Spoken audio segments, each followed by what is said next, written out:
Bueno, muy buenas tardes para todos. Bienvenidos a este encuentro por la sostenibilidad. En el día de hoy, pues vamos a tener este contenido. Les voy a hablar un poco sobre la alianza. De parte del Consejo estaré yo, Tatiana Carreño, especialista técnico líder. Y en la tercera parte de este encuentro vamos a hablar sobre cómo medir el desempeño en sostenibilidad en ciudades y desarrollos urbanos. Aquí nos va a acompañar María Alexandra Cardona, líder de desarrollo de negocios del GBCI, y Esteban Martínez, director de sostenibilidad de Green Loop. Y finalmente dejaremos un espacio que hemos llamado espacio colaborativo para que pues podamos abrir un espacio y ustedes nos puedan contar de repente qué inquietudes tienen o qué comentarios y poder pues tener una solución y una respuesta a lo que ustedes nos comenten, y con eso cerraríamos el evento. ¿Listo? Entonces, pues bienvenidos y vamos a empezar entonces ahora con mi parte introductoria. Entonces, para los que no nos conocen, somos del Consejo Colombiano de Construcción Sostenible. Somos la red de organizaciones líderes de toda la cadena de valor de la construcción que se encuentran en un constante crecimiento hacia la sostenibilidad. Nuestra misión es concretar oportunidades para la evolución de la industria de la construcción hacia la sostenibilidad integral, y nuestra visión es asegurar con mejores prácticas de urbanismo, construcción sostenible, entornos prósperos, ambientalmente responsables, inclusivos y saludables para todos. Y esto lo trabajamos a través de diferentes temáticas relacionadas con la construcción sostenible, financiamiento e incentivos para la construcción sostenible, mitigación y adaptación al cambio climático, recursos y economía circular, ciudades sostenibles, salud y bienestar y equidad social. Por eso también la temática de hoy está más enfocada al tema de ciudades. ¿Y con quién lo trabajamos? Pues a través de nuestra red de miembros que lo componen diferentes compañías del sector de propiedad raíz, fabricantes, sector financiero, organizaciones ambientales, desarrolladores, constructores, entidades financieras, instituciones educativas y otras firmas profesionales. El consumidor final, claro, también el usuario, quien es el que va a sacar provecho de todas estas estrategias de sostenibilidad dentro de este entorno edificado. Gobiernos nacionales y locales trabajamos muy de la mano y por eso pues también muchos de ustedes están invitados el día de hoy, y pues aliados nacionales e internacionales, y justamente de eso quiero comentarles, de nuestra alianza con el GBCI. Cuya finalidad es acelerar la adopción de prácticas sostenibles en la industria de la construcción, mejorando el acceso a recursos educativos y proporcionando conocimientos técnicos en la región. Nuestro objetivo es mejorar estos beneficios ambientales y de salud humana en el entorno construido para nuestro país, proporcionando a las comunidades los recursos para crear edificios y ciudades sostenibles y resilientes. Y con esto, pues le doy la palabra también a María Alexandra Cardona, líder de desarrollo de negocios del GBCI. Muchas gracias, María Alex, tienes la palabra. Muchas gracias, Tatiana. Gracias, Esteban, por aceptar esta invitación a hablarnos de Lead for Cities and Communities, con ese enfoque de ciudad y de ciudades existentes. Bueno, yo soy María Alexandra Cardona, soy arquitecta y soy líder de desarrollo de negocios del GBCI para Colombia. También hago parte del equipo del GBCI para Latinoamérica. Pues como saben, aquí en Colombia ya desde hace 3 años y medio se afianzó la alianza con el Consejo Colombiano de Construcción Sostenible, en donde pues estoy representando digamos, esa alianza y esa responsabilidad de promover LEED a nivel nacional y dar apoyo y fortalecer las relaciones comerciales con todos los grupos de interés que han escogido LEED como esa herramienta para evidenciar sus compromisos en la construcción sostenible. Hoy la idea es empezar a hablar sobre ciudades y comunidades desde esa visión holística que da LEED para poder evaluar y elevar el desempeño de ciudades existentes. Básicamente, contarles que LEED, digamos, para ciudades y comunidades, se ha vuelto el sistema de calificación y el programa de certificación líder a nivel mundial. para evaluar la sostenibilidad y la calidad y nivel de vida en una ciudad o una comunidad. Además que toma un enfoque holístico, como les decía, en donde se involucran múltiples partes interesadas en una ciudad, en un proyecto de ciudad existente, y sirve como catalizador y herramienta transformadora para identificar y priorizar esas decisiones basadas en datos y así poder elevar el desempeño hacia unas ciudades más sostenibles, más equitativas y resilientes a nivel global. Ya este programa se lanzó en abril de 2019 y precisamente desde esa fecha acá en Colombia empezó a mostrarse un gran interés de parte de las constructoras para certificar sus desarrollos urbanos, pasar de esa escala de certificar el edificio a aumentarla a un desarrollo urbano como tal. Y aquí en estos enlaces que les estamos compartiendo van a encontrar todas las guías y el sistema de certificación como tal, y recursos adicionales que incluyen temas educativos, directorios de proyectos, librerías de créditos y videos informativos. Gracias a la colaboración de la constructora Bolívar, tenemos ya una de las guías en español y también con el apoyo de los Lead Faculties y GBCI México, hemos ya traducido varios documentos para facilitar y eliminar esa brecha pues del lenguaje. Entonces, dentro de Lead for Cities and Communities, tenemos programas para ciudades nuevas y para ciudades existentes. Entonces, evaluamos ciudades o comunidades nuevas desde su fase de planeación y diseño, como puede ser un plan maestro, un plan parcial, un plan de renovación, un plan de expansión, en donde se puedan plantear todas estas estrategias que van encaminadas hacia elevar la sostenibilidad de estos nuevos desarrollos. También tenemos una guía para ciudades existentes y creería que hoy vamos a ampliar un poco más sobre eso con el apoyo de Esteban, quien además menciono que hace parte de uno de los grupos de trabajo a nivel mundial de este programa de LEAD para ciudades y comunidades y habla, es la voz por Colombia y Latinoamérica a nivel global. Entonces, en este programa lo que hacemos es identificar en dónde se encuentran las ciudades y desde ahí generar estrategias para tomar medidas de desempeño en estos lugares existentes.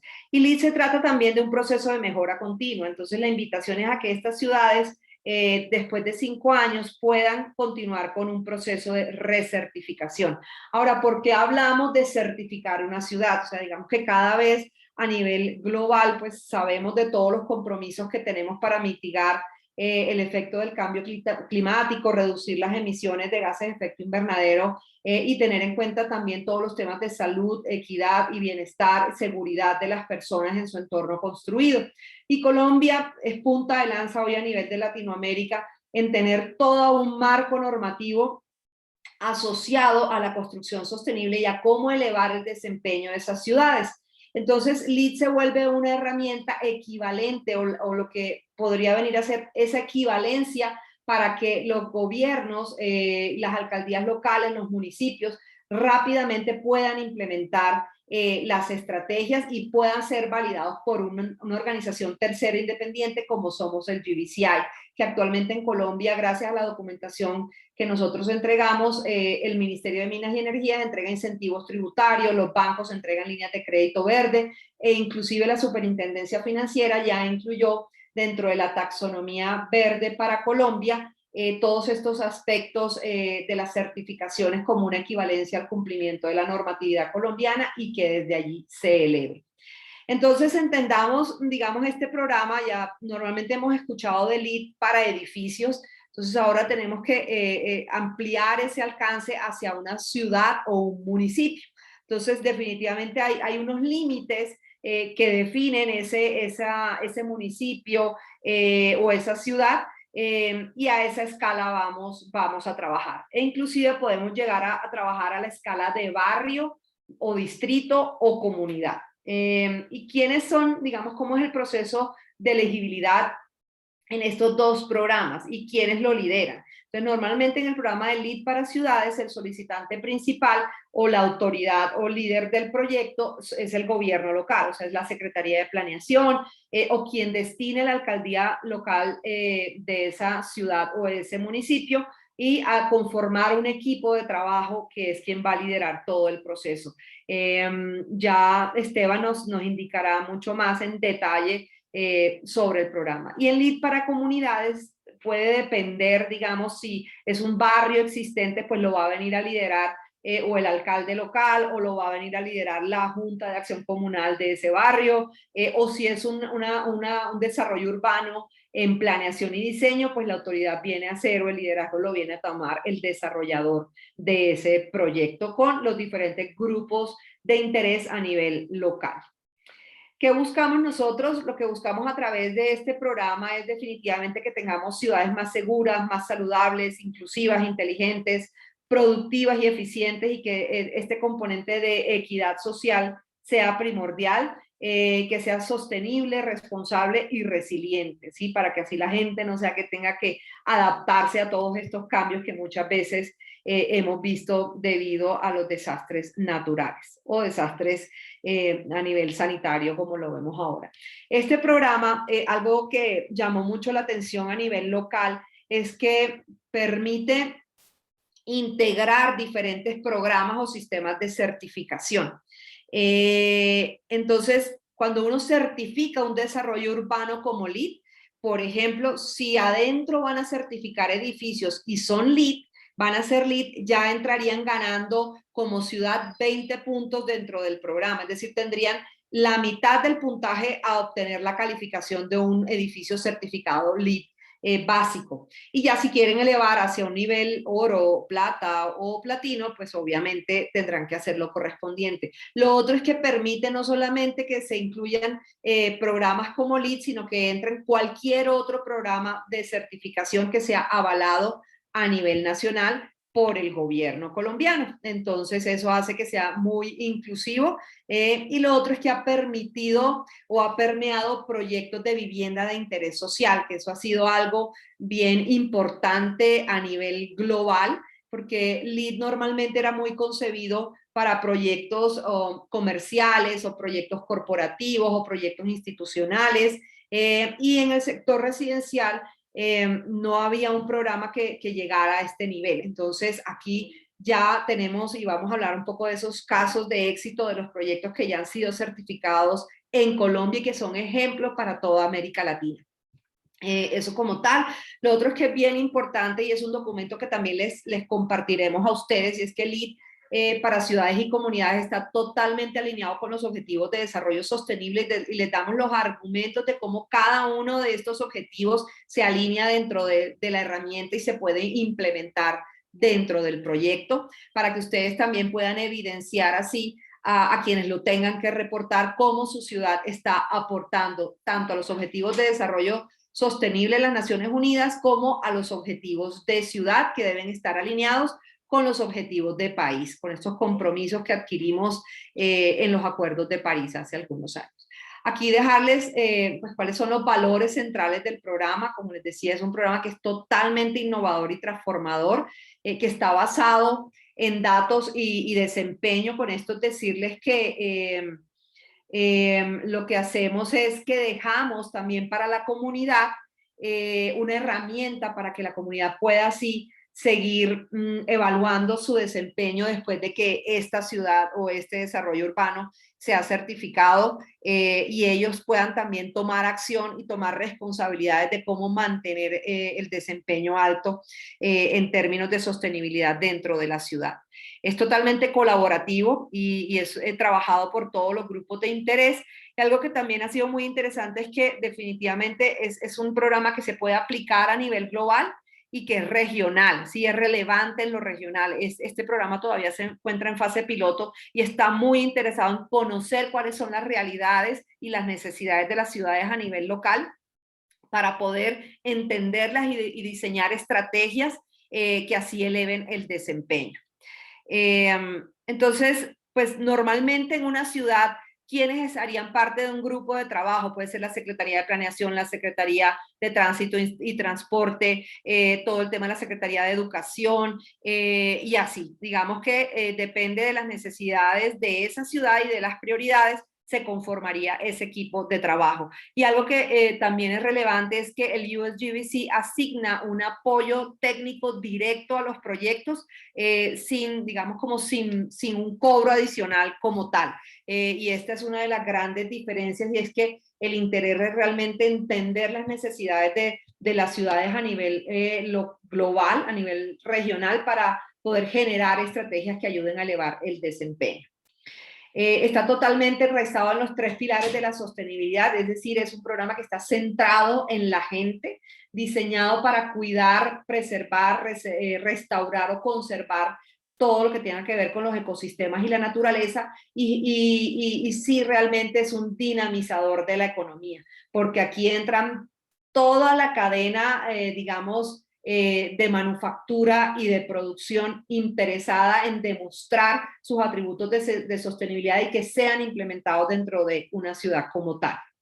Este es un programa que está basado en evidencia y en continuo y en un proceso de mejora continua, y precisamente nosotros dentro del IDA hacemos unas reuniones trimestrales que lo que buscan es ver qué necesidades hay en cada una de las ciudades o países donde se está implementando la herramienta, qué lecciones aprendidas tenemos para poder elevar y continuar con ese liderazgo en temas técnicos dentro de la construcción sostenible. Los objetivos, digamos, como principales de este programa es que las ciudades puedan inspirar liderazgo, que sean transformadores e innovadores en temas de sostenibilidad urbana, que además, como les decía, protejan la biodiversidad y regeneren los servicios ecosistémicos, y que puedan desde ya alinear y alcanzar esas metas hacia hacer cero neto carbono o cero neto residuo o cero neto agua o cero neto energía. Nuestro país ya tiene todo un mapa de ruta y una estrategia de ser una nación descarbonizada al 2050, y aquí es donde toma más relevancia el contar ya con una herramienta que está pensada hacia ese futuro, ¿sí? Es una herramienta que existe hoy, diseñada para cumplir las exigencias a las que nos hemos comprometido como país y a nivel global. Lo otro que buscamos es que sea una ciudad en donde haya habitabilidad, haya diferentes opciones de acceso y elección para todas las personas que viven, trabajan y se divierten dentro de estas ciudades. Y definitivamente lo que buscamos es elevar el nivel y calidad de vida de todos los seres humanos a nivel global, porque lo que hagamos desde aquí, desde nuestro país, como les decía, ya está siendo punta de lanza y ya hemos recibido reconocimientos como país gracias a todos los avances que hemos tenido directamente de las Naciones Unidas, y lo que hacemos desde aquí impacta al mundo entero. Entonces, qué bueno que nos puedan seguir reconociendo cada vez más por estos logros, y la invitación es a que tu ciudad, tu municipio y los equipos de trabajo que conforman las alcaldías hagan parte de este programa. Aquí simplemente mostrarles las categorías. Yo sé que Esteban va a hablar en detalle de ellas, pero estas son las categorías que evaluamos nosotros dentro de un sistema de certificación, tanto para edificios como para ciudad, y aquí lo elevamos a lo urbano. Entonces, algo que diferencia mucho es la categoría que tiene que ver con calidad de vida, en donde evaluamos todos los aspectos demográficos, educativos, indicadores de pobreza, indicadores de riqueza, indicadores de seguridad y de violencia, indicadores de salud, justicia ambiental, derechos humanos. Entonces, esto, como les decía, centrado totalmente en el ser humano y en su calidad de vida. Además, pues en el tema de lo verde, en un desarrollo urbano, evaluamos todo lo que tiene que ver con sistemas naturales y ecología, que sean ciudades densas, de uso mixto, que sean compactas, y que la gente fácilmente pueda encontrar cualquier tipo de servicio que requiera. Obviamente evaluamos los temas de eficiencia en agua, eficiencia en energía, y en materiales y recursos estamos muy enfocados en dejar una infraestructura responsable para el manejo de residuos y demás. Bueno, entonces, nuevamente, lo que buscamos nosotros es un alcance holístico hacia elevar ese desempeño. Entonces, nosotros como ente certificador lo que hacemos es evaluar y calificar, porque lo que se mide se puede mejorar, y permite también tomar decisiones a futuro basadas en datos y desempeño. Entonces, generamos puntajes de desempeño, generamos puntajes de oportunidades de mejora, nos alineamos con estándares de desempeño a nivel global, y también generamos estrategias de alto impacto. En el tema de evaluar las condiciones locales, hay gente que dice, uy, no, pero mi ciudad es una ciudad muy industrial, nosotros tenemos una cantidad de agentes contaminantes y demás. Sin embargo, se evalúa desde esas condiciones locales y desde ahí se sienta una línea base, así sea la ciudad más contaminante de todas, ¿sí? Porque todo el mundo tiene o sea, todas las ciudades tienen la oportunidad de mejorar. Entonces, desde donde se encuentra esa ciudad, desde ahí empezamos a evaluar y a generar estrategias para que se desarrolle. Lo otro que es súper importante y es que se puede comparar ese desempeño entre pares. Es decir, podemos llegar a generar conversaciones entre ciudades diferentes. Les doy un ejemplo. En diciembre del año pasado logramos reunir a la ciudad de Bogotá, la ciudad, hablando de alcaldías y fueron específicamente de sus departamentos de planeación de ciudad. Estuvo Bogotá, estuvo Cali, estuvo Montería, estuvo Sogamoso y estuvo Barranquilla, hablando con la alcaldía de Orlando, que fue una de las primeras ciudades que se certificó, Orlando, Estados Unidos, en la Florida, que se certificó bajo este programa de Lead for Cities. Y estuvieron comparando las necesidades de las ciudades frente, digamos, como a los intereses de cada una de ellas y comparándose pues con lo que habían logrado en esta ciudad pues que es de gran atractivo turístico para el mundo entero. Entonces eso lo podemos llegar a lograr. Lo otro es que pueden ir demostrando el progreso de manera paulatina en cada una de las categorías donde estén evaluándose, ¿sí? Y es una invitación a que demuestren todo lo que ya cada una de las ciudades está haciendo en términos de sostenibilidad. Y lo puedan reportar al mundo entero. Entonces, ¿cómo iniciar? La idea es que se puede registrar el proyecto en Lead Online, se pueden revisar todos los recursos, hacemos reuniones periódicas para acompañar y aclarar dudas, luego ya recolectar todos los datos y toda la información, someter la información a revisión y finalmente certificar. Y como paso 3 es ese proceso de mejora continua en donde la invitación es a recertificar.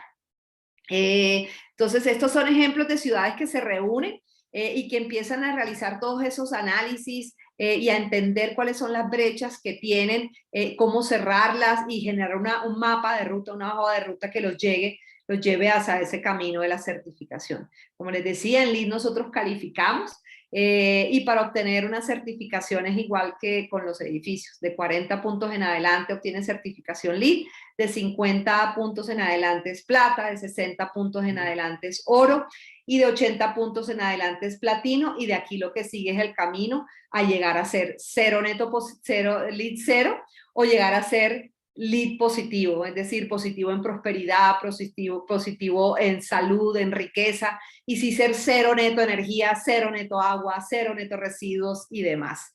Entonces la invitación es esa, a que nos permitan acompañarlos con esta herramienta en el proceso, a comprometerse hacia un proceso de mejora continua y celebrar ese liderazgo. Hoy día ya son más de 120 ciudades y comunidades a nivel global ya certificadas y más de 160 registradas en más de 15 países. Aquí en Colombia tenemos la fortuna ya de contar con algunos ejemplos de desarrollos urbanos y barrios que ya tienen dentro de su planeación y diseño estos criterios incorporados y lo van a demostrar.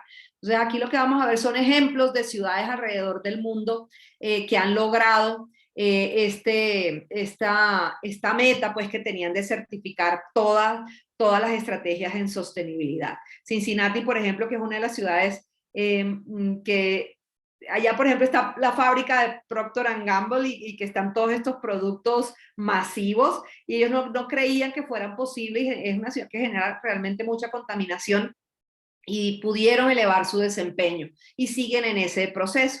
Entonces la invitación es a darse la oportunidad de conocer la herramienta, a identificar quién puede ser el líder dentro de sus alcaldías que lidere este proceso y que sea el champion y demuestre cómo su ciudad lo puede sacar adelante. Hoy día las ciudades LEED se están ajustando a un mundo cambiante que requiere de metas ambiciosas y que sean de rápida implementación.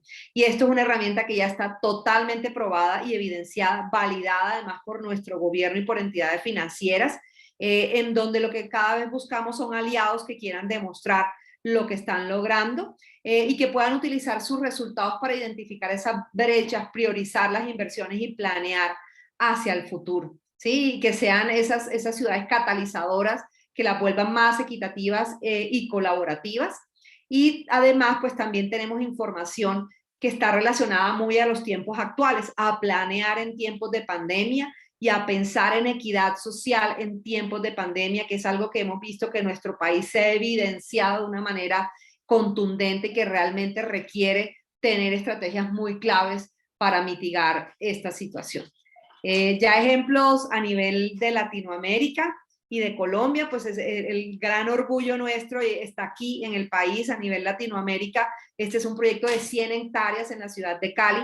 Es un proyecto que se certificó como LEED para comunidades en planeación y diseño. Es un plan de expansión, es un plan parcial en donde son más de 1 millón de metros cuadrados que se van a construir con todos estos conceptos ya incorporados. Es un proyecto en donde van a vivir más de 27,000 personas, en donde hay un componente alto de vivienda de interés social y hay otro componente de vivienda mixta y de servicios múltiples como tal. Este es otro proyecto, digamos que en Latinoamérica hay alrededor de, en total a nivel global hay 94 proyectos registrados como desarrollos urbanos en fase de planeación y diseño, de los cuales 10 están en Latinoamérica. De esos 10 de Latinoamérica, 3 son de Colombia en este momento que ya están certificados, el primero que le mostré, y precertificados estos 2 que le estoy mostrando. Esto es un plan de renovación urbana en Medellín. Aquí son 6.4 hectáreas que se precertificaron ya y hay todo un uso mixto con un componente comercial también importante.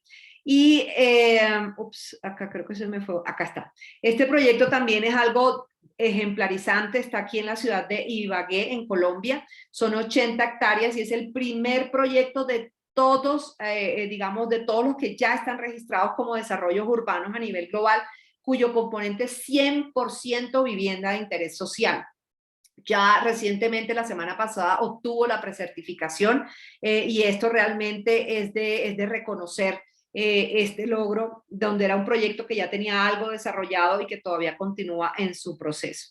Entonces, aquí vemos otro, ya esto es otra escala, aquí son 300 hectáreas en Ciudad de los Lagos, en Brasil, que también se está registrado en fase de planeación y diseño, y una ciudad existente que también es un gran ejemplo a seguir, es San Pedro Garza García en la Ciudad de México, en donde son más de 6,000 hectáreas y toda una comunidad dentro de una ciudad la que está en este proceso de certificación como LEED para ciudad. Bueno, entonces básicamente la invitación es a que ustedes puedan demostrar el liderazgo de sus ciudades, a que demuestren, digamos, y puedan hacer un benchmarking de su desempeño frente a estándares reconocidos a nivel mundial, que eleva la normatividad local y nos pone a estándares globales, mejorar, continuar mejorando la calidad de vida y el nivel de vida de las personas dentro de sus ciudades, a recibir un reconocimiento nacional y global, a conectarse y aprender de colegas alrededor del mundo y a desarrollar toda una cultura de toma de decisiones basadas en datos. Estos son mis datos de contacto. Muchísimas gracias. Y bueno, Esteban, nuevamente gracias por estar aquí y te doy la palabra. Gracias. María Alexandra, mil gracias. Muy buena abrebocas para lo que se nos viene ahorita. Entonces les voy a compartir mi pantalla y damos inicio a la presentación. Permítanme un segundito.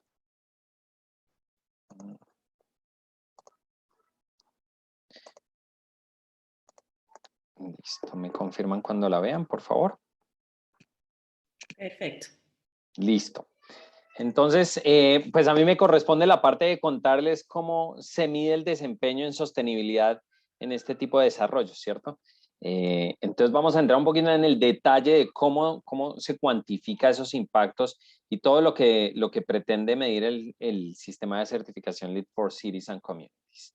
Entonces, pues eso es lo que vamos a mostrar, ¿cierto? Cómo se mide ese desempeño, entendiendo ya nuevamente, partiendo de esa base que nos dio María Alexandra, que LEED for Cities and Communities puede ser aplicado en desarrollos nuevos o en desarrollos existentes, ¿cierto? Y también a escala de comunidad o a escala de ciudad. Tienen distintas aproximaciones, distintas métricas.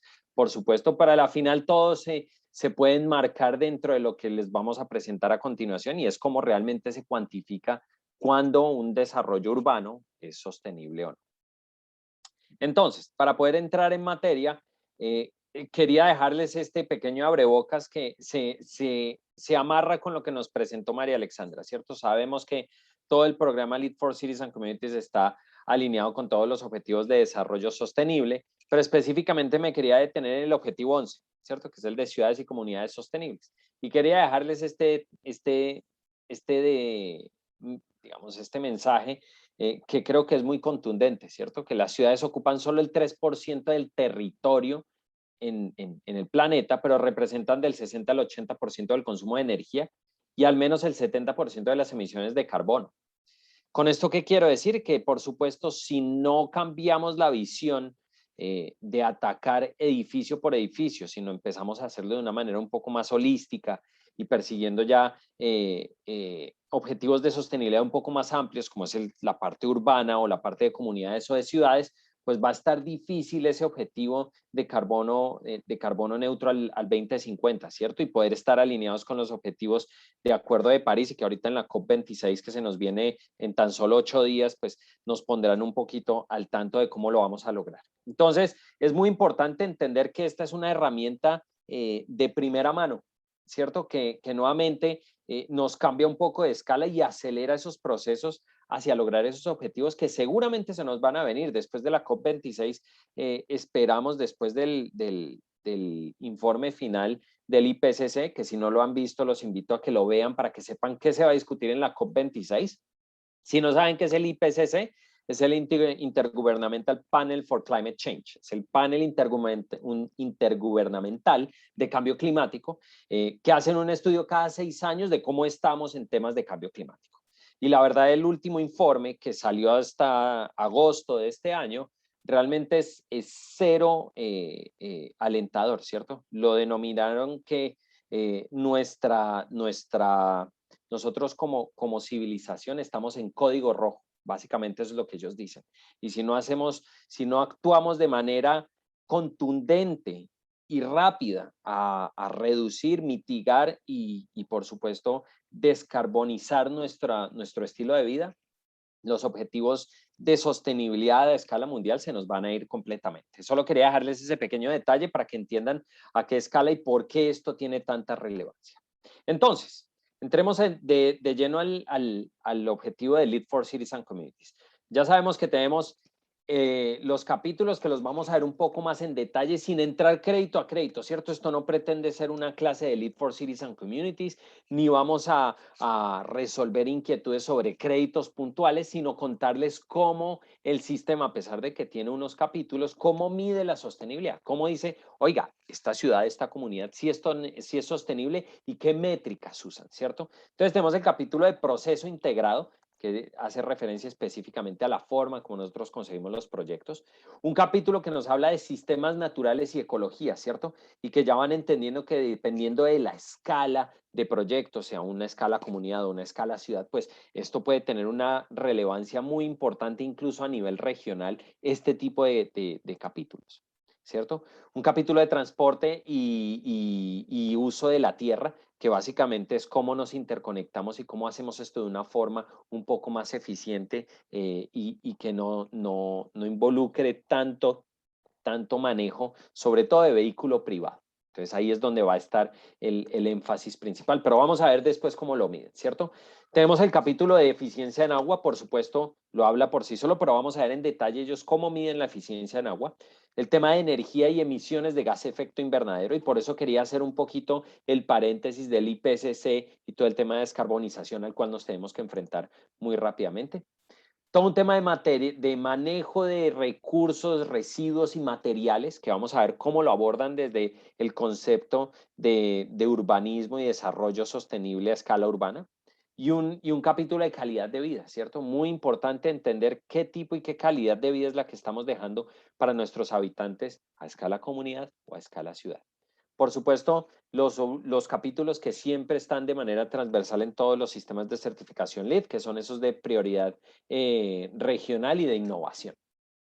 Pero entonces entrando en detalle en Lead for Cities and Communities y cómo se estructura, pues además de los capítulos que ya cubrimos, vemos que están divididos en unos prerequisitos que son de obligatorio cumplimiento y unos créditos que son opcionales. Por supuesto, vamos a ver que algunos prerequisitos tienen unas condiciones base, es decir, unas cosas que yo debo cumplir sí o sí, pero además esos prerequisitos, algunos, si supero esas condiciones base, me pueden empezar a aportar puntos, ¿cierto? Entonces, si voy un poco más allá de las condiciones base, que me habla de acceso y calidad, vamos a hablar de agua y energía, acceso y calidad al agua y a la energía.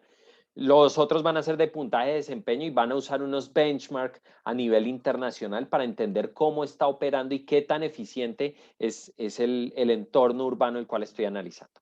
Por otro lado, tenemos los créditos que son de carácter opcional y todos como equipo podemos seleccionar cuáles sí y cuáles no buscar y que están fundamentados básicamente en dos cosas. En resultados que son cuantitativos, entonces lo que me permite es medir de manera cuantitativa, ¿cierto? Un número, algunas tendencias o métricas que me permitan determinar si lo que yo estoy haciendo a escala de comunidad o a escala de ciudad es sostenible o no. Y va a haber otras estrategias que se van a cuantificar de manera cualitativa. Claro, eso ya no va a ser un número, sino va a ser distintas estrategias, políticas o mejores prácticas que yo tomo para poder fomentar una mejor calidad de vida o mejor desempeño a escala urbana. Entonces, nuevamente vamos a ver que tiene unos resultados cuantitativos, numéricos, que vamos a ver un poco en detalle cuáles son esas métricas que usan y algunos cualitativos como tal. Entonces, entrando en materia, vamos a recorrer primero los prerequisitos y nos habla de unas condiciones base. Recuerden que hasta aquí no estamos hablando de ninguno de esas condiciones que me van a dar puntos. Esto es lo mínimo que yo tengo que hacer para poder entrar al sistema de certificación. Entonces, en el capítulo de sistemas naturales y ecología, básicamente lo que me piden como condición base es que yo haga una evaluación ecosistémica, ¿cierto? Y es muy importante entender el por qué, ¿cierto? Y entonces, algunos pueden decir, pero pues realmente en mi ciudad no hay ningún valor ecosistémico agregado o está demasiado degradado para poder entender si hay algún valor ecosistémico. Pero lo que pretende hacer en el fondo es entender qué ocurre alrededor de la ciudad y ver cómo realmente de ahí pueden salir sinergias para algunos de los créditos, ¿cierto? Es entender qué ecosistema debería haber si no hay nada, ¿cierto? Y entender cómo yo voy a responder como proyecto ante esos hallazgos, viendo cómo yo puedo potencializar desde ecosistemas naturales existentes o nuevamente que deberían existir y que fueron comprometidos por el desarrollo urbano al cual yo me estoy enfrentando. El segundo capítulo tiene que ver de eficiencia de agua. Y fíjense que eficiencia en agua no me habla de si estoy ahorrando agua o no. Me está hablando es acceso al agua y la calidad. Entonces, si tengo acceso o si mis habitantes tienen que salir a buscar, a llenar unas cantinas de agua, y qué calidad de agua estoy dejando, ¿cierto? Es muy importante entender qué calidad de agua yo les estoy brindando a mis habitantes. El tercer capítulo tiene que ver con energía y emisiones de gas efecto invernadero, que ahí lo único que me van a medir, y recuerden nuevamente, estas son condiciones básicas, condiciones mínimas que hay que cumplir. Entonces, acceso a la energía, qué tan confiable es y qué tan resiliente es. Si no tienen claro el concepto de resiliente, significa qué tan resistente es al cambio. ¿Al cambio qué? Al cambio climático o posibles desastres que puedan estar asociados a lluvias torrenciales, a terremotos o algunas otras cosas que puedan ocurrir que me permita seguir operando como comunidad. Entonces me van a hablar de eso en temas de energía. En términos de materiales y recursos, básicamente cómo manejo los residuos sólidos, cómo los dispongo. Y en calidad de vida, lo único que me piden es haga un análisis demográfico, ¿cierto? ¿Qué tipo de comunidad tiene usted ahí? ¿Cuál es la que está enfrentando? Y de esa manera tomar decisiones. Nuevamente, si se dan cuenta, las condiciones bases son condiciones mínimas, ¿cierto? De habitabilidad, no está yendo mucho más allá. Está diciendo, esto es lo mínimo que yo debería tener como ciudad o comunidad para poder establecer que al menos puede acceder al sistema de certificación. Ahora, pasando más adelante, dentro de esos mismos prerequisitos, encontramos algunos que debo cumplir un cierto desempeño pero en la medida en que yo supero ese mínimo desempeño, me empieza a dar incluso puntos adicionales. ¿Listo? Entonces, en el capítulo de transporte, ¿qué es lo que me van a medir ahí? Básicamente la cantidad de millas o kilómetros que tienen que desplazarse los vehículos por persona de manera diaria. Entonces es un análisis estadístico de qué tanto se tienen que desplazar las personas. Y nuevamente está muy asociado a cómo yo distribuyo los usos dentro de mi entorno urbano y qué tanto ellos tienen que desplazarse para poder cumplir o vivir en ese ámbito urbano. En temas de agua, muy sencillo, el consumo de agua per cápita medido de manera diaria, ¿cierto? Entonces, ¿cuánta agua, cuántos galones o cuántos metros cúbicos de agua consumen por persona por día? En energía, ¿cuántas emisiones de gas de efecto invernadero se está generando por persona de manera anual? Ahí lo que tenemos que llenar es un calculador que nos brinda el sistema de certificación donde podemos cuantificar cuánto realmente es de esas emisiones de gas de efecto invernadero.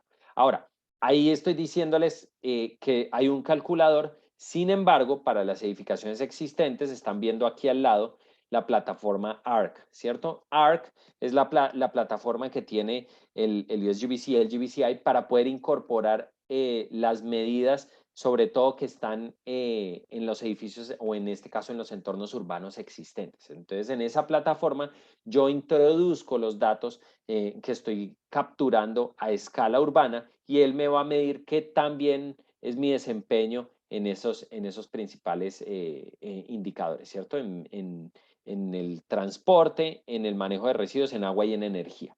Manejo de residuos, pues lo que me van a medir son dos cosas principales. Es cuánto residuo está generando por persona de manera anual.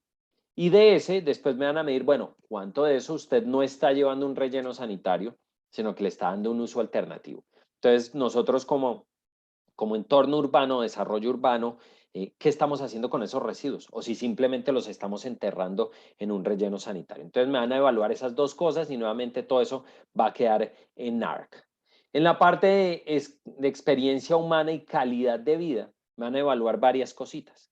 En temas de educación, me van a evaluar, bueno, qué porcentaje de la población cuenta al menos con un bachillerato y cuáles cuentan con una educación universitaria. Entonces, van a evaluar qué tan bien o qué tan educada es mi comunidad, ¿cierto? En equidad me van a medir es cuánto es el ingreso medio como porcentaje de los ingresos de vivienda, ¿cierto? Entonces me van a medir es, bueno, qué tanto dinero están recibiendo esas viviendas en promedio y entender qué tan equidad es. Y para eso sacan el Gini coefficient o el coeficiente de Gini que me permite establecer de manera cuantitativa cuál es la verdadera inequidad o equidad que se da dentro de mi entorno urbano y dentro de mi sociedad. En temas de prosperidad, van a medirnos cuál es el ingreso promedio por vivienda y me van a medir cuál es la tasa de desempleo, ¿cierto? En temas de prosperidad.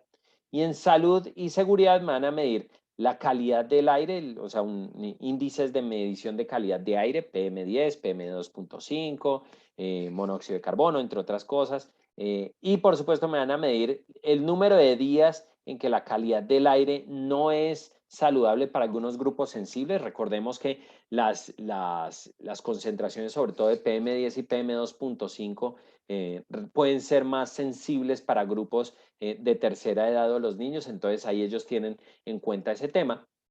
Y tasas de violencia, ¿cierto? Entonces me van a medir qué tantas tasas de violencia tengo y de esa manera poder entender qué tan bien es la experiencia humana y la calidad de vida que estoy dando en mi entorno urbano. Nuevamente, estos son prerequisitos donde me piden un desempeño mínimo y si supero ese desempeño mínimo, pues ya me empiezan a dar puntos, además, el simple hecho de cuantificar este tema.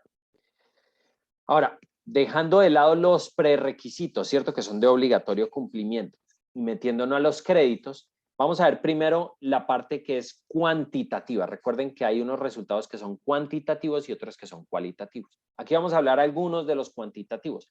¿Cómo mide Lead for Cities and Communities que un entorno urbano es sostenible o no? Entonces, lo primero que nos van a hacer nos van a medir un porcentaje de la población que reside en un CCC. Eso es una sigla que significa Compact and Complete Centers, o un centros compactos y completos. Para entender ese concepto que nos introduce el LEED, es para básicamente entender esto. Lo que ustedes están viendo aquí es una unidad barrial en donde se podría definir como un centro compacto y completo. ¿Cómo lo definen? Básicamente es una unidad urbana definida por un radio de 800 metros. ¿Y por qué 800 metros? Porque dicen que esa es la unidad máxima a la cual estaría dispuesto un habitante a caminar antes de cambiar de método de transporte, bien sea bicicleta, vehículo o coger transporte público, ¿cierto? Entonces, básicamente lo que ellos definen es, en una unidad de radio de 800 metros, ¿qué tan compacto y completo es esa unidad? ¿Cómo yo puedo satisfacer mis necesidades básicas diarias en esa unidad? ¿Listo? Entonces, por eso me dicen, ¿qué porcentaje de población reside en ese tipo de unidad? No significa que tenga que tener esta morfología, por supuesto que no, sino que abstrayendo los conceptos que nos pone y nos aterriza, es entender cómo cada una de estas unidades puede ser autosuficiente. Entonces, cuando lo vemos a escala urbana o un poco más grande, es entender que es esa asociación de distintos centros compactos y completos pueden conformar un territorio y hacerlo sostenible.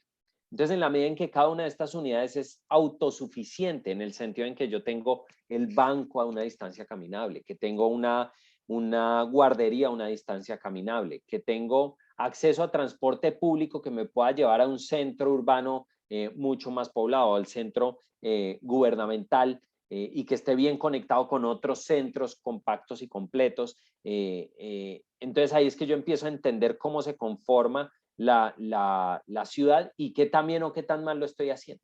Entonces me van a medir ese porcentaje. ¿Cuánta gente puede vivir ahí y tiene unidades que funcionan, que podrían funcionar de manera independiente y que pueden satisfacer esas necesidades básicas diarias?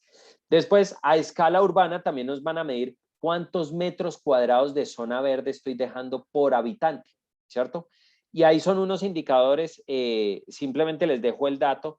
A hoy se está solicitando para el sistema de certificación LEED 11.25 metros cuadrados por habitante de zona verde. Eso pareciera ser mucho, ¿cierto? Frente a nuestros estándares que estamos manejando, sobre todo en nuestras ciudades existentes. Sin embargo, hay distintas formas de aproximarse a este crédito. Digamos que habría que ver cada caso en detalle cómo se puede lograr eso y si es posible, porque evidentemente no quiero decir que uno puede flexibilizar el sistema de certificación. El sistema de certificación es muy claro en sus requerimientos, sino que hay distintas ópticas con las cuales uno podría buscar cumplir estos requerimientos que nos piden en cuanto a resultados cuantitativos. Y finalmente, el último que les dejo ahí, que es es el manejo de agua lluvia in situ, ¿cierto? Entonces me van a cuantificar, bueno, ¿qué tan bien está usted manejando el agua lluvia que cae dentro de su territorio? Y no necesariamente cuando digo manejar agua lluvia significa llevarlo a un alcantarillado y que salga o que sea evacuado rápidamente de nuestro territorio, sino cuánta de esa agua realmente manejamos dentro de nuestro territorio. Cuánto de esa agua promovemos su infiltración o recarga de acuíferos o simplemente su retardar el flujo para que simplemente no colmatemos los sistemas de alcantarillado pluvial que tenemos ya instalados. ¿Y esto con qué fin? Bueno, tiene dos fines principales. El primero, por supuesto, es el de cuidar y un poquito replicar esos sistemas hidrológicos naturales que deberían existir y que, por supuesto, por los procesos de urbanización hemos impermeabilizado cientos y miles de hectáreas en aras de buscar espacios para el transporte, y hemos simplemente impermeabilizado zonas que ya no se recargan, no tenemos cómo recargar los acuíferos.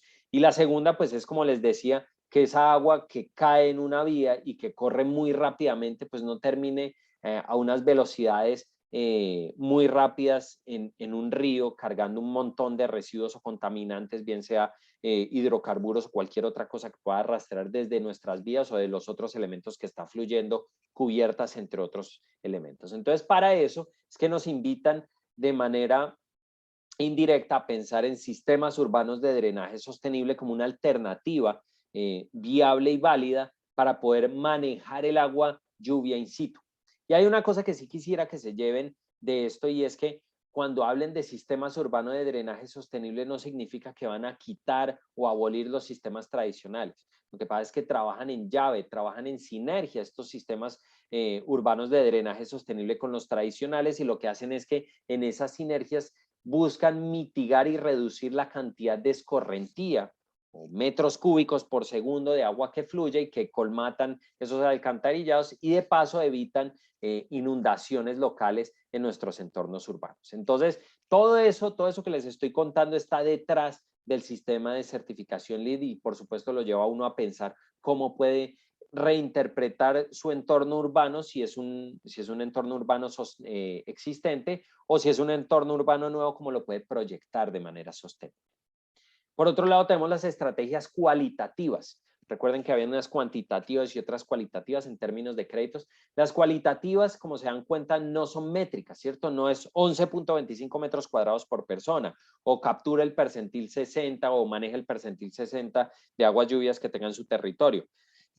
Básicamente, estas estrategias cualitativas se enfocan en esas mejores prácticas. Y, por ejemplo, ahí les puse un ejemplo, que son políticas de desarrollo y estándares mínimos que podamos implementar para potencializar nuestra vivienda social. ¿Listo? Alguien abrió el micrófono, no sé si tienen alguna pregunta, pero si quieren terminamos la presentación y después lo abrimos a preguntas. Entonces, esas estrategias cualitativas son ese tipo de políticas, entre otras, que podemos incorporar en nuestros desarrollos urbanos existentes o proyectados para poder fomentar este tipo de desarrollos. Entonces, ya entrando en detalle, entendiendo que tenemos los prerequisitos, que son de calidad y acceso básico, y tenemos otros prerequisitos que son cuantitativos, y después los créditos que son cuantitativos y cualitativos, ya entramos en detalle en los capítulos per se, ¿cierto? Entonces vamos a ver el de proceso integrado de diseño.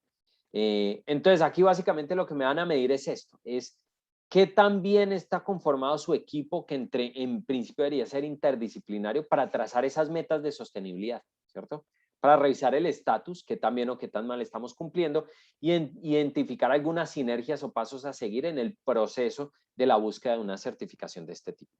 La segunda es, por supuesto, desarrollar reuniones con los actores principales que están involucrados en el diseño o en la reconcepción de territorios urbanos ya existentes, ¿cierto?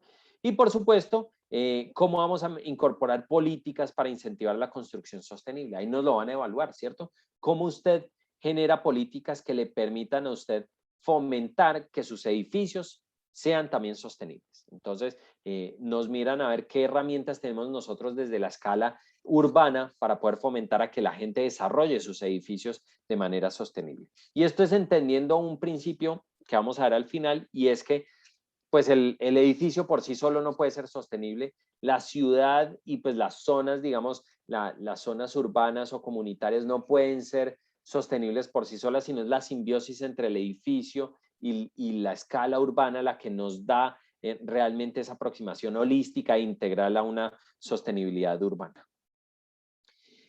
En términos de sistemas naturales y ecología, esto es lo que me van a pedir, ya entrando un poco más en detalle y habiéndoles hecho el abrebocas, ¿cierto? Que es entender ese entorno ecosistémico, pero no solo ecosistema, sino entorno hidrológico, y dar una respuesta que no solo cuide, sino que alberga y promueve su prosperidad, ¿cierto? Entonces es entender, bueno, ¿qué hay? Y si no hay, ¿qué puedo yo hacer desde la ciudad para poder promoverlo, para poder potencializarlo, o poder traer nuevamente esa fauna o flora que hemos desplazado por hacer nuestros desarrollos urbanos? Y si se dan cuenta, es que tenemos que cambiar un poquito el chip en el que nuestros desarrollos urbanos simplemente desplazan a los entornos naturales, sino tenemos que buscar cómo hacer una simbiosis en donde tanto nuestros entornos urbanos y nuestros entornos naturales tienen el mismo derecho a coexistir, ¿cierto? Entonces, ahí hay unos principios de ética ambiental que tenemos que incorporar en nuestros diseños y ver cómo realmente podemos coexistir, y cómo buscamos esa estrategia en donde ya no sea el parque dentro de la ciudad, sino la ciudad dentro del parque, ¿cierto? A eso es hacia donde tenemos que buscar, y hacia donde van las visiones urbanas hacia el futuro, ¿cierto? Nuevamente, cómo hacer que no sea el parque dentro de la ciudad, sino la ciudad dentro del parque. Lo segundo es, por supuesto, ya temas más específicos, cómo hago un diseño respetuoso de una iluminación urbana. Entonces, entendiendo que hay unos conceptos, por supuesto, de eficiencia energética, que me dicen, pues yo no tengo que iluminar el cielo para una ciudad. Pero lo segundo también que tiene que ver es cómo yo hago un diseño de iluminación que fomente o que sea respetuoso con los entornos ecosistémicos naturales que ocurren allí. Porque claro, una iluminación artificial puede alterar esos ciclos naturales, desde aves, insectos y otras cosas, e incluso ahuyentar a la flora y la fauna. Entonces, entender cómo yo puedo hacer eso desde un concepto un poco más respetuoso y dándole cabida nuevamente a esa simbiosis entre lo natural y lo artificial, ¿cierto? Que es hacia donde deberíamos llegar a futuro. Y hay un tercer punto que nos va a tocar el capítulo de sistemas naturales y ecología, y es cómo yo planeo frente a esos desastres naturales y humanos, ¿cierto? Entonces me van a plantear una matriz de distintos desastres y yo cómo les voy a hacer frente. Entonces, es básicamente un taller en donde uno se pone a discutir sobre desastres nuevamente naturales, desde fuegos, terremotos, volcanes, o desastres humanos, ¿cierto? Desde guerras o, bueno, hay un montón de cositas que uno puede discutir, incluso ataques cibernéticos, por ejemplo. Entonces, ¿cómo vamos a hacerle frente a eso y cómo vamos a hacer que nuestro entorno urbano sea más resiliente y sea más resistente a esos posibles desastres que podamos enfrentar? Luego tenemos el capítulo de transporte y uso de la tierra. En ese nos van a medir varias cositas. Lo primero es entender qué tan bien es la cobertura de transporte público, ¿cierto? Entonces, qué tanta parte de mi población tiene acceso a ese transporte público. Y fíjense que si nos remitimos nuevamente a ese concepto del Compact and Complete Center, el centro compacto y completo, y si son radios de 800 metros y esos radios o esas unidades urbanas están correctamente conectadas con otros entornos, pues voy a lograr muy fácil el poder satisfacer o brindar un servicio de transporte público eficiente y de altísima cobertura para mi población. Eso es también lo que se llama el desarrollo TOD o Transit Oriented Development, que es básicamente eso, es ver cómo yo realmente concibo mi entorno urbano para que esté muy bien interconectado con transporte público de alta eficiencia y cómo es su cobertura. Lo segundo, por supuesto, es el acceso a ese transporte público de calidad. El tercero es qué tan caminable es mi entorno urbano, ¿cierto? Qué tan amigable es para que yo camine en esos entornos. Y lo otro es qué tan amigable es para usar la bicicleta. Porque, por supuesto, yo puedo generar ciclorrutas que no sean para nada amigables para mis biciusuarios, ¿cierto? Yo puedo decir, generé una ciclorruta, tuve una buena estrategia, una buena intención desde la política pública, pero a la hora de ejecutar resulta que nadie usa o muy pocos ciclistas usan esa ciclorruta. Y resulta que cuando uno va a ver el trasfondo, lo que pasa es que esas ciclorrutas no son cómodas para los biciusuarios o son peligrosas o generan conflictos entre las distintas velocidades de vehículos y bicicleta, porque una de las cosas más molestas que uno puede tener como biciusuario es cuando muy cerca a uno pasan vehículos a velocidades muy superiores a las que uno tiene, y eso hace que sea incómodo y peligroso el transitar sobre esa. Entonces, todas esas estrategias que les estoy contando es lo que nos lleva a repensar un poquito y entender, bueno, va a ser ciclorrutas, bueno, estas son las condiciones mínimas que usted debería atender desde la política pública para poder afrontar un desarrollo urbano que sea realmente sostenible y que promueva el uso de bicicleta, no simplemente dejar una red de conexión y pensar que con eso es suficiente.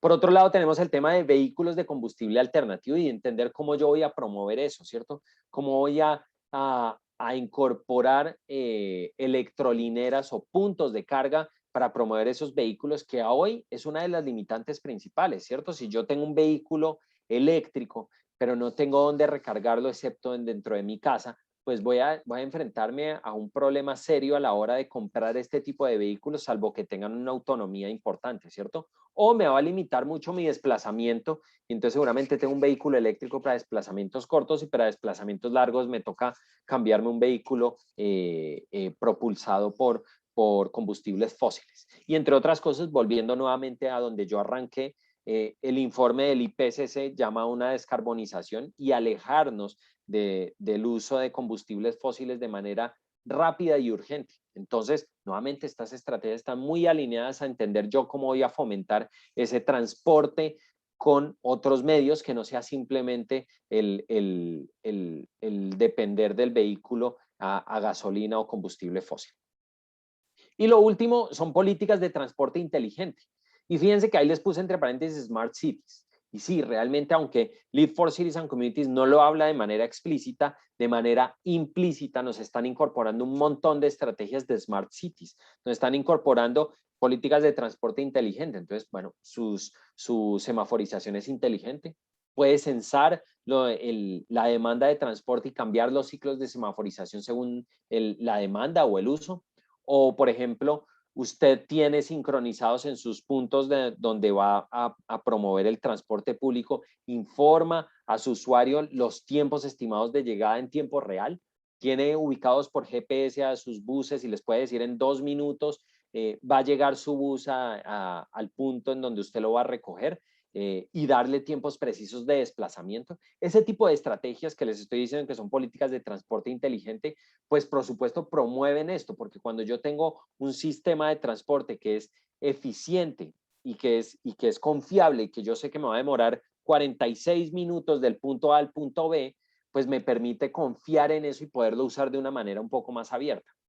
El problema es que cuando hay tanta incertidumbre y no promuevo estas estrategias, y dejo el transporte público supeditado a los trancones o a la demanda de tráfico que pueda haber en nuestras ciudades, pues pierde eficiencia y pierde, por supuesto, capacidad de abarcar mayor público. Entonces, ese es el tipo de cositas que están ahí detrás y que también nos pone Lead for Cities and Communities encima y nos invita a pensar en Smart Cities, ¿cierto? O estas políticas de parqueo inteligente en donde yo le pueda decir, así como en un centro comercial yo tengo el semaforito verde y rojo que me dice cuál es la celda que está disponible, bueno, poder entrar, por ejemplo, a una app y ver en tiempo real cuál parqueo en superficie está disponible para que yo pueda hacer uso de él, ¿cierto? Ese tipo de cosas es de lo que me invita Lead for Cities and Communities en las políticas de transporte inteligente a pensar y a un poco elaborar más, ir más allá de lo que normalmente hacemos.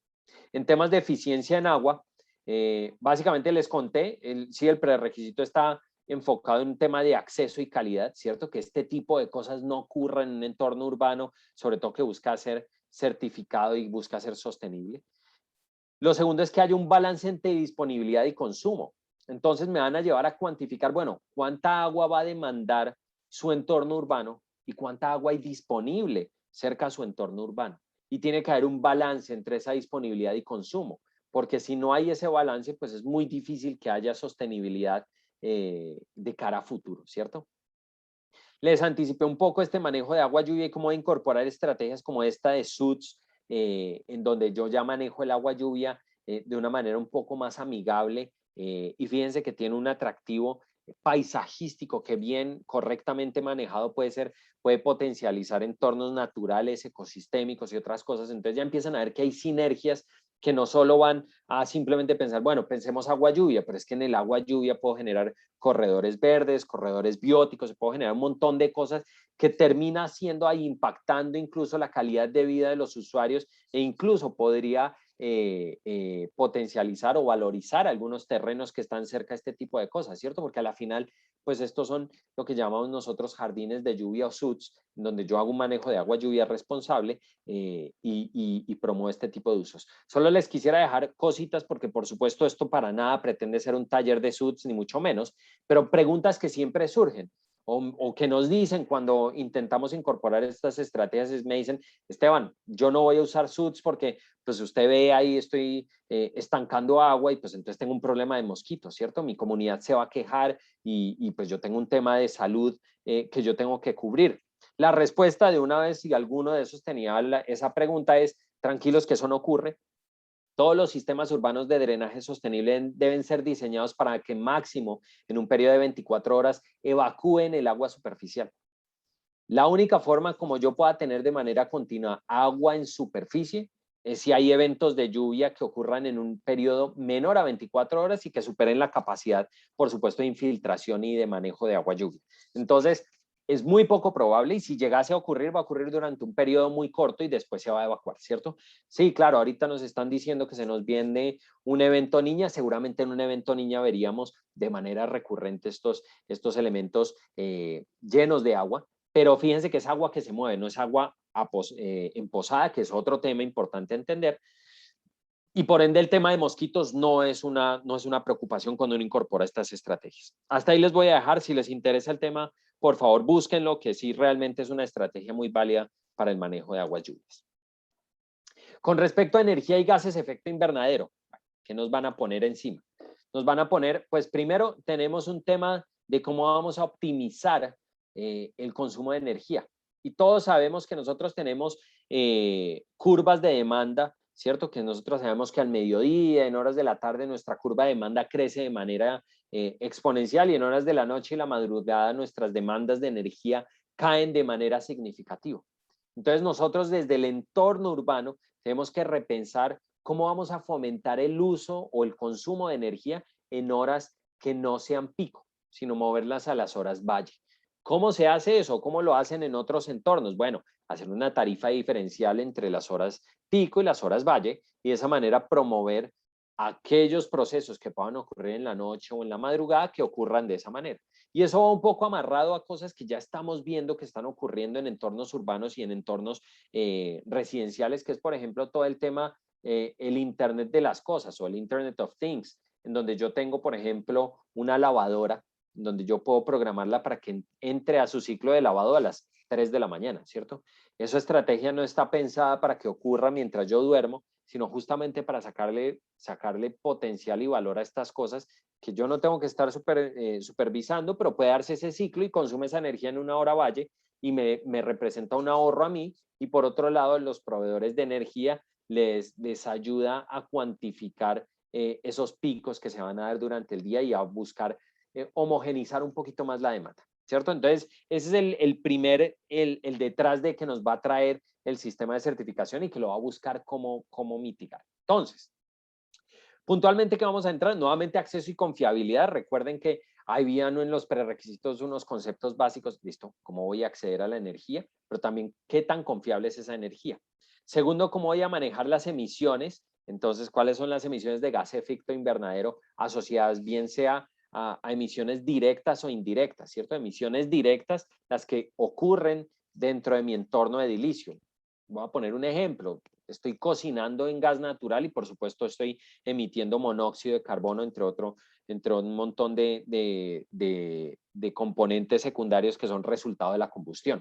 Entonces, esos son emisiones directas, pero algunas indirectas, que es cuánto es la huella de carbono embebida por cada kilovatio que consume eléctrico mi edificio.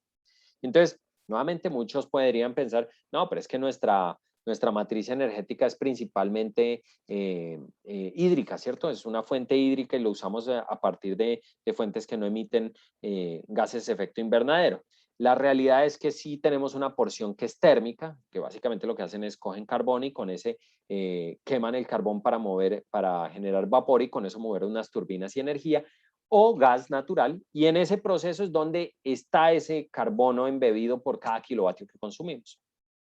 La UPME, pues es bueno que sepan que la UPME mantiene el valor de cuánto es las toneladas de carbono por kilovatio consumido en Colombia y tiene un indicador que podemos usar para poder hacer esa correlación y entender cuánto estamos emitiendo por kilovatio consumido. Entonces, por eso hay un tema de manejo de emisiones que está asociado no solo a esa energía, sino también al transporte, ¿cierto? Y hay un tema específico de eficiencia energética, cómo promuevo eficiencia energética. Un porcentaje que es, bueno, cuánto de esa matriz energética que usted está incorporando es renovable. Y eso, por supuesto, nos lleva a pensar en cómo trabajo en redes nuevamente inteligentes. Dentro de Smart Cities hay una cosa que es Smart Grids, que son esas redes inteligentes de manejo eléctrico, en donde están interconectadas en pequeños centros. Nuevamente, me remito otra vez a los Compact and Complete Centers y entender cómo esas subunidades están interconectadas entre sí, una depende de la otra y que podrían tener incluso generación de manera local y no solo remota. Entonces, todo eso me lo va a llevar a pensar y entender cómo puedo armonizarme con la red, que es justamente esta curva, y cómo yo puedo aplanar esa curva de una u otra forma con mis usuarios finales. Todo eso lo tiene Lead for Cities and Communities en el capítulo de energía y gases de efecto invernadero, y es parte de lo que me van a cuantificar desde la etapa de eficiencia energética y gases de efecto invernadero. Ya para ir cerrando, me quedan 2 capítulos. La parte de materiales y recursos es muy sencillo. Nuevamente les había dicho que era cómo manejamos esos residuos sólidos. Y segundo, cuántos de esos residuos sólidos no van a parar a un relleno sanitario, sino les hago una reutilización, un reciclaje, una recuperación de esos elementos para poder incorporarlos y extender su vida útil. Y por otro lado, me van a evaluar otras cosas a escala urbana, ¿cierto? Si tengo sistemas inteligentes de manejo de residuos, como este que estamos viendo acá, ¿cierto? En donde yo tengo desde canecas que funcionen de manera solar y le indiquen al usuario cuando están llenas o cuando meterlas y que tengan compactadoras dentro de ellas. O por ejemplo, este puntual que estamos viendo son sistemas que funcionan con presión, presurizan con aire, y básicamente lo que están haciendo es que no tienen camiones de recolección de basura, sino son unas redes presurizadas de aire en donde yo meto mi bolsa y simplemente la transportan a un punto final. Hasta ese tipo de cosas nos las van a cuantificar. Y por supuesto, como manejo residuos especiales y residuos peligrosos. Si se están preguntando esto y pueden decir, pero Esteban, es que esto está difícil, esto todavía estamos a muchos años, tranquilos, que eso es un crédito, eso no es un prerequisito. Simplemente les van a dar puntaje adicional si ustedes incorporan este tipo de estrategias innovadoras y que sean más eficientes en el manejo de residuos.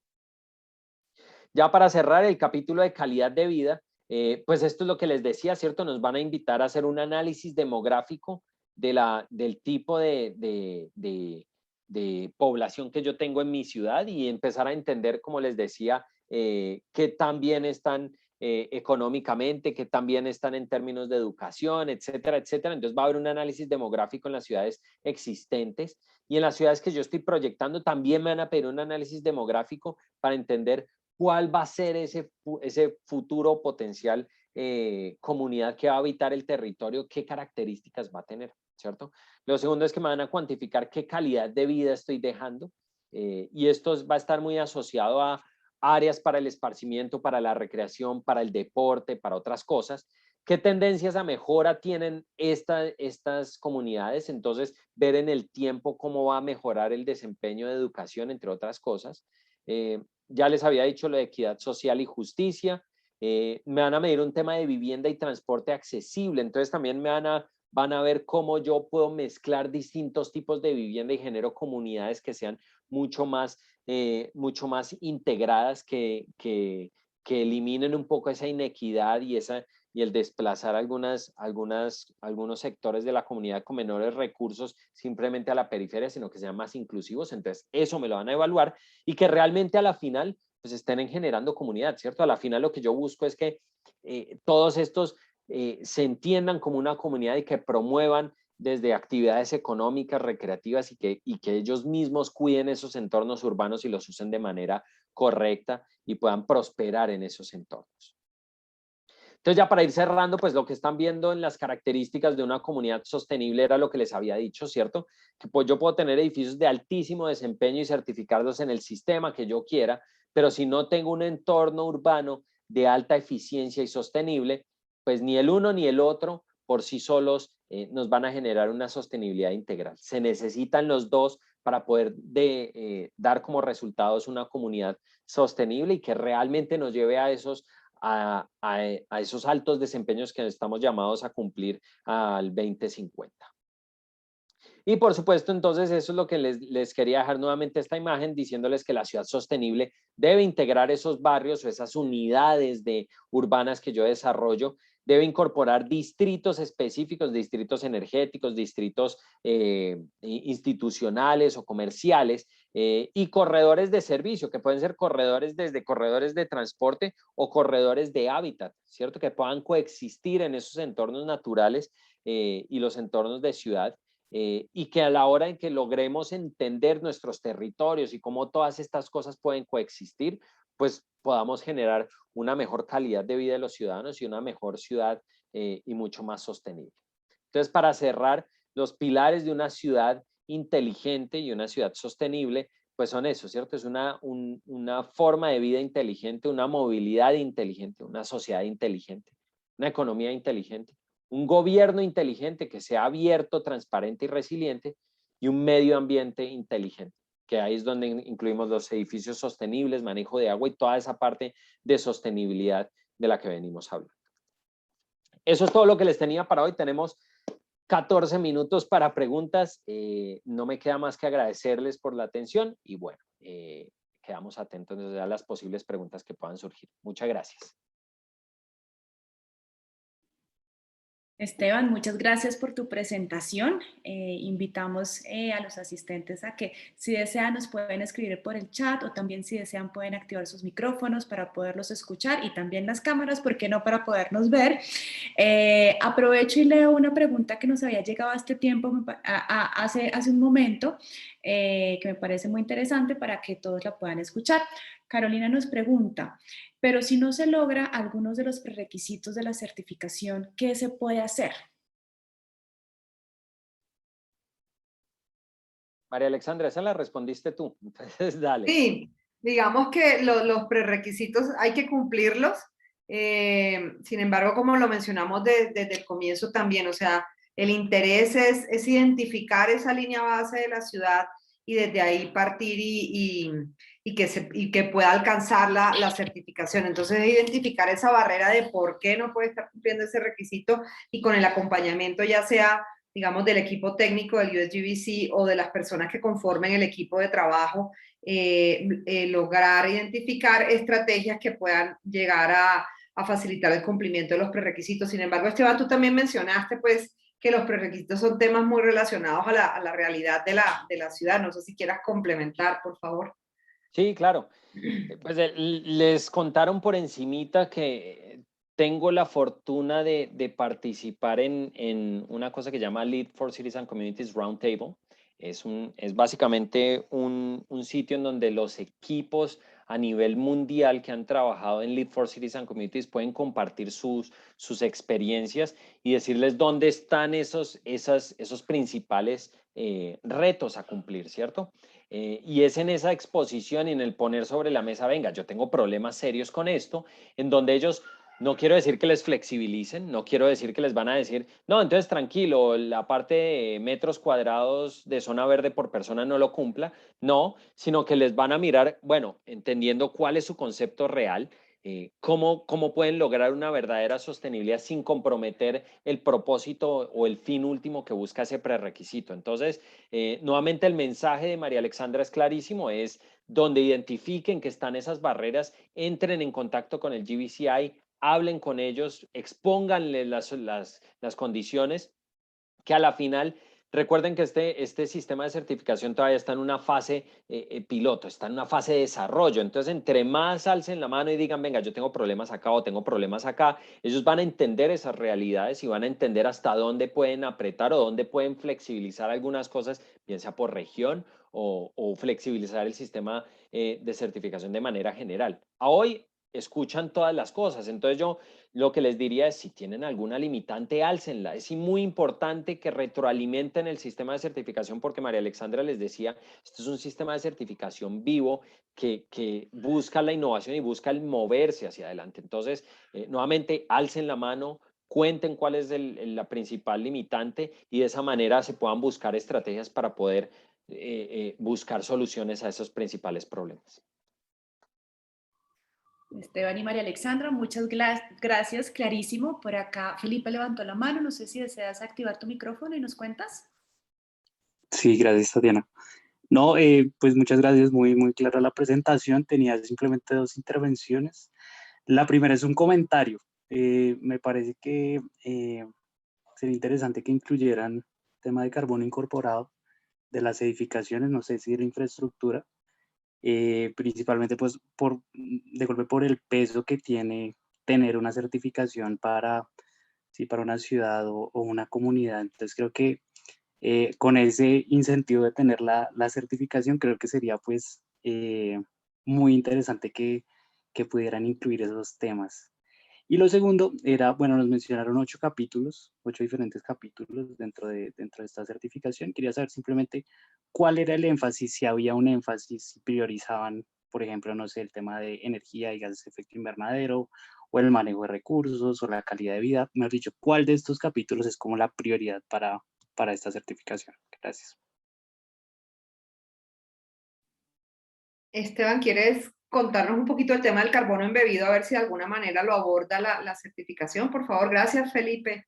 Listo. En el tema de carbono embebido, principalmente cuando uno lo cuantifica, tiene en cuenta, como les decía, un tema de transporte, un tema de energía, de consumos y de emisiones, digamos que sean dentro de las edificaciones y emisiones secundarias que vienen por el consumo de energía. El carbono embebido es un tema que es difícil de cuantificar porque ustedes entenderán que obviamente cuando uno busca hacer, por ejemplo, un análisis de ciclo de vida de una edificación, en donde yo pretendo cuantificar ese carbono embebido, ustedes entenderán que esas matrices tienen que ser aterrizadas para cada región.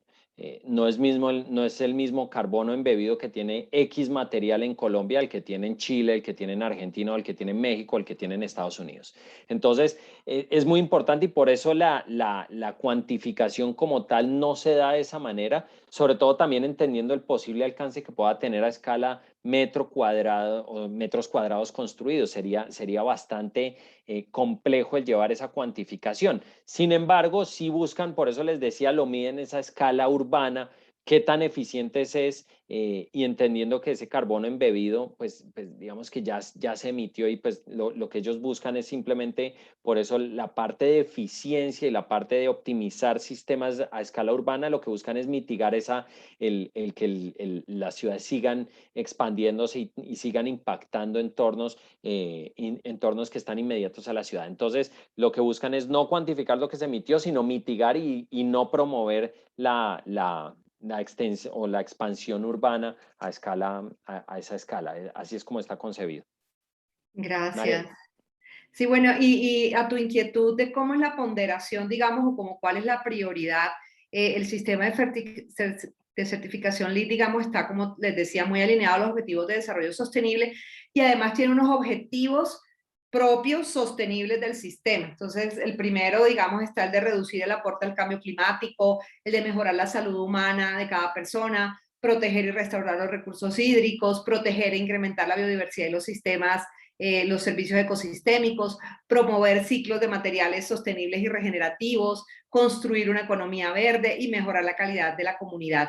Y de ahí, de esos objetivos de sostenibilidad del sistema como tal, vienen unas categorías de impacto, ¿sí? Que también tiene, digamos, unos porcentajes que se ponderan de acuerdo a esos objetivos. Entonces, el primero de ellos está el tema del cambio climático, en donde un 35% del sistema evalúa todo lo que afecte cambio climático. Hay un 20% que está evaluando todo el tema de salud humana. Hay un 15% que evalúa todo lo que tiene que ver con recursos de agua. Hay un 10% que tiene que ver con biodiversidad y economía verde. Y en comunidad y recursos humanos está ponderado en un 5% cada uno. Entonces, de esa manera, digamos, se hace la evaluación y la calificación, y de ahí vienen las categorías de evaluación, que fueron las que nos detalló una a una Esteban. Eso es, Felipe. Gracias. Perfecto, muchas gracias.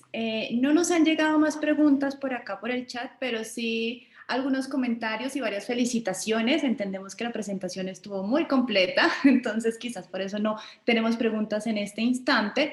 Y también Carlos nos comparte esta reflexión.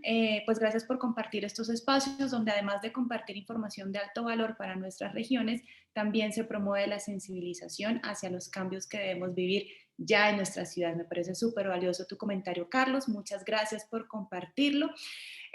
No sé si quizás María Alexandra y Esteban quisieran de pronto ya dejarnos un último mensaje para ir cerrando el encuentro.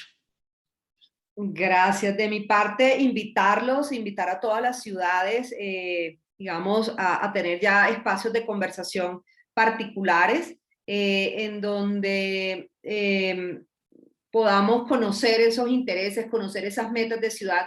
En alguna oportunidad estaba trabajando con las estaciones de bomberos de una de las ciudades de Colombia y ya habíamos identificado, digamos, en todo a través de la plataforma ARC que nos mostró Esteban, cuáles eran las emisiones que esas 17 estaciones de bomberos estaban generando en términos de emisiones de CO2. Y él me decía, María Alexandra, ¿eso es bueno o es malo? Entonces yo le decía, ¿frente a qué? Por ejemplo, en tu ciudad, la Secretaría Distrital de Ambiente, ¿cuál es la meta que tiene? No, ni idea. Yo, bueno, entonces ahí tienes una oportunidad de identificar esa meta que tiene de ciudad en términos de reducción de emisiones. Finalmente en una segunda reunión lo logró y la encontró y dijo, sí, mira, esta ciudad tiene que reducir el 15% de emisiones al 2030. Y yo, ok, ahora tienes este número de emisiones, ¿qué vas a tener que hacer para tú contribuir que tus 17 estaciones de bomberos se disminuyan en ese 15%? Entonces la invitación es esa, es a que identifiquemos en dónde están sus ciudades y dependiendo de la prioridad de la ciudad, identifiquemos esas brechas, identifiquemos esa línea base y desde ahí empezar a conocer cómo una herramienta como LEED para ciudades y comunidades puede ayudar a cerrar esas brechas y a elevar el desempeño. Entonces la invitación es a reunirnos, a conversar y a seguir mostrando liderazgo desde nuestro país, desde nuestras ciudades y a contribuir a que sigamos transformando nuestro entorno construido hacia unos más pues responsables y equitativos y prósperos, saludables y finalmente sostenibles. Muchas gracias. Yo tal vez usaría las palabras tuyas para volver nuevamente a una reflexión que yo creo que todos estamos llamados a hacer, ¿cierto? Por eso los invito nuevamente a que estén muy sintonizados ahorita el 31 de octubre en Glasgow, la COP26. Yo no soy, y les confieso, yo no trabajo para Greenpeace ni soy un activista ambiental, pero los invito a que vean ese informe del IPCC, ¿cierto? Intérense un poquito a qué estamos enfrentados como civilización, por qué estamos en riesgo de desaparecer y por qué estamos llamados a hacer un cambio. ¿Y por qué al 2050 tenemos que cumplir unas metas a escala global? Y que si se nos va eso, estamos comprometiendo nuestra existencia. Entonces, creo que las palabras que tú diste, María Alexandra, son maravillosas. Es entérense cuáles son las metas a escala país, a escala región. ¿Qué va a pasar en la COP26? ¿Hasta dónde nos van a exigir? Y usen estas herramientas como una forma de ayudar. Y algunos pueden decir, no, pues es que lo mío es un municipio de... No, cualquier ayuda sirve, ¿cierto? Nuevamente todos estamos llamados como civilización a aportar porque estamos seguramente en el apuro más grande que hemos enfrentado como civilización. Entonces, es un llamado a casi que a la cordura, ¿cierto? Entonces, entérense y sepan cuáles son esas metas y miren cómo pueden aportar. Ese sería mi mensaje final. Muchas gracias. Esteban y María Alexandra, muchas gracias por compartir hoy en este encuentro por la sostenibilidad y muchas gracias a nuestros asistentes por conectarse hoy y quienes no se pudieron conectar, recuerden que igual vamos a tener este video en nuestro canal de YouTube también para que lo puedan consultar más adelante y lo puedan referenciar. Y pues me uno a la invitación de Esteban y María Alexandra, todos sumamos y todos pues hacemos parte y somos responsables también. Entonces, muchas gracias y que pasen un feliz resto de tarde. Gracias, hasta luego. Una feliz tarde para todos. Hasta luego. Gracias.